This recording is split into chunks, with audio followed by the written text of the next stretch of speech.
Salam sejahtera Bapak, Ibu, serta saudara-saudari semua. Untuk mengawali renungan tentang firman Tuhan ini, mari kita bersatu di dalam doa. Tuhan Allah Bapa di sorga yang melebihi segala akal, hati, dan pikiran kami umat manusia, berfirmanlah kepada kami sebab kami bersedia untuk mendengar, dan atas pertolongan Roh Kudus saja mampukan kami supaya boleh melaksanakan firman-Mu itu dalam hidup kami sehari-hari. Hanya dalam nama Tuhan Yesus kami berdoa dan bersyukur kepadamu. Amin. Sebagai nas renungan firman Tuhan pada hari ini diambil dari 1 Petrus 3 ayat 15 yang berbunyi, "Tetapi kuduskanlah Kristus di dalam hatimu sebagai Tuhan, dan siap sedialah pada segala waktu untuk memberi pertanggungan jawab kepada tiap-tiap orang yang meminta pertanggungan jawab dari kamu tentang pengharapan yang ada padamu, tetapi haruslah dengan lemah lembut dan hormat."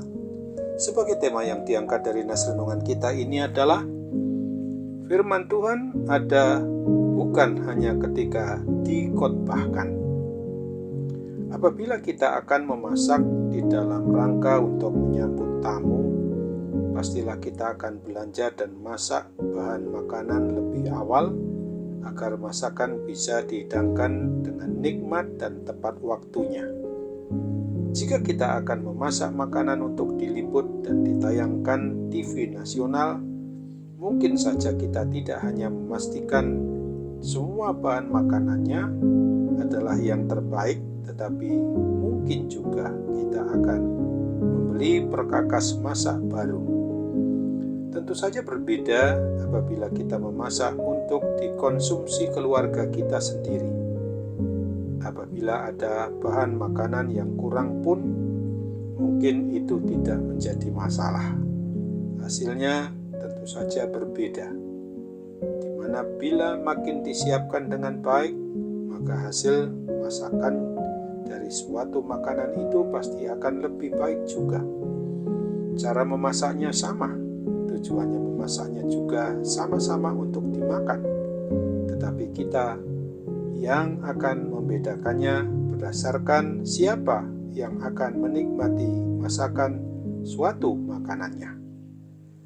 Apabila kita di suatu waktu ditunjuk untuk berkhotbah pada ibadah raya atau ibadah umum atau di ibadah Natal nasional, bisa jadi kita akan mempersiapkannya sejak berminggu-minggu, bahkan bisa juga berbulan-bulan sebelumnya.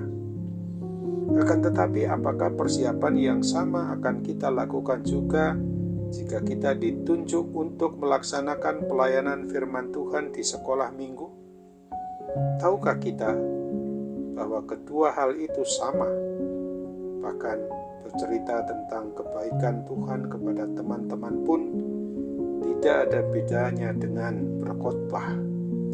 Akan tetapi, entah mengapa kita sering menganggap bahwa berkhotbah itu hanya ketika kita ada di depan mimbar gereja atau di rumah ibadah jemaat atau umat dewasa selama kurang lebih 30 menit dengan slide atau gambar infokus dengan urutan tertentu. Apabila di sekolah minggu kita menyebutnya bercerita, dan di sekolah minggu kita menyebutnya sharing, maka padahal menurut Kamus Besar Bahasa Indonesia, khotbah itu artinya berpidato atau bicara ke orang banyak tentang ajaran agama. Apakah orang yang mendengarkan kita ribuan atau hanya kepada 2 orang? Apakah mereka teman-teman sendiri atau jemaat atau umat dari berbagai kalangan? Hal itu sama-sama berkhotbah. Apakah isi pembicaraan Tuhan Yesus dengan perempuan Samaria di sumur Yakub tidak sepenting khotbah di bukit? Apakah pembicaraan Filipus kepada sida-sida Ethiopia tidak sepenting khotbahnya di Samaria dan di Asdod? Semuanya sama pentingnya. Itulah sebabnya kita harus selalu siap sedia untuk menyampaikan pesan kebenaran firman Tuhan kepada siapapun pendengarnya.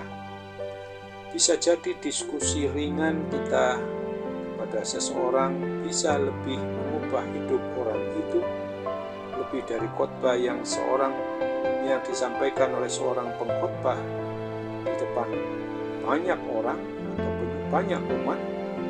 Siap sedialah untuk memberi pertanggungjawaban kepada orang yang bertanya tentang iman kita.